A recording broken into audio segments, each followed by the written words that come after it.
지난 시간에 르네상스의 새로운 사고방식에서 준거점이란 무엇인가에 대하여 살펴보았습니다. 오늘은 준거점을 어디에 두는가, 준거점에는 과연 도달할 수 있는가, 준거점 간의 관계는 무엇인가 와 같은 궁금증에 대하여 살펴보겠습니다. 준거점을 어디에 두는가는 선택의 문제입니다. 초점을 어디에 두는가가 자유의 영역이기 때문에 이를 X에 정하든 Y에 정하든 Z에 정하든 개인마다 자신 스스로 선택할 수 있습니다. 그리고 스스로 선택할 수 있어야 합니다. 외부로부터 강요받지 않습니다. 선택의 범위는 광범위한데 가치관도 선택의 문제고 어떻게 살지도 선택의 문제입니다. 준거점을 어디에 두는가는 직업의 문제이기도 합니다. X, Y, Z를 직업으로 대입할 수 있습니다. X를 제빵사, Y를 군인, Z를 가수라고 대입하면 됩니다. 따라서 직업은 개인의 정체성을 발현하는 도구입니다.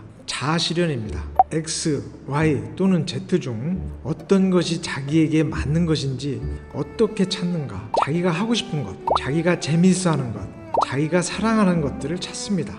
다른 사람이 얘기하는 것을 찾는 것이 아니라 자기 스스로 찾는 것입니다. 아까 제빵사, 군인, 가수를 예로 들었지만 X, Y, Z를 반드시 명사로 찾을 필요는 없습니다. 동사에서 찾아도 훌륭합니다. 예를 들어 조직하는 것, 기부하는 것 등도 좋습니다. 자기가 하고 싶어 하는 것을 못한다고 좌절할 필요는 없습니다. X, Y, Z를 취미로 해도 좋습니다. 직업을 선택하면 그 직업을 잘 해야 합니다. 시간적 표현인 X제곱을 사용해서 이를 반복해서 표현하면 직업윤리가 됩니다. 제빵사의 제곱은 제빵사는 제빵사답게, 군인의 제곱은 군인은 군인답게, 가수의 제곱은 가수는 가수답게, 정치가는 정치가답게, 선생은 선생답게, 학생은 학생답게, 의사는 의사답게, 기업은 기업답게, 이런 것이 시대의 윤리가 됩니다. 자기 분야에서 자기가 할 일을 충실히 잘 하는 것이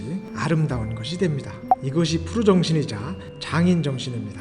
이 시대 최고의 선은 자기 직업을 자기 직업답게 행하는 데 있습니다. 준거점은 과연 도달할 수 있는 것인가? 준거점은 도달할 수 없는 곳입니다. 미분에서의 극한과 같은 개념입니다.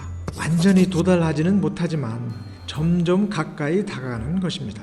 무한대로 그 점에 다가가지만 끝내 그 점에 도달하지 못하는 것과 같습니다. 그래서 힘이 듭니다.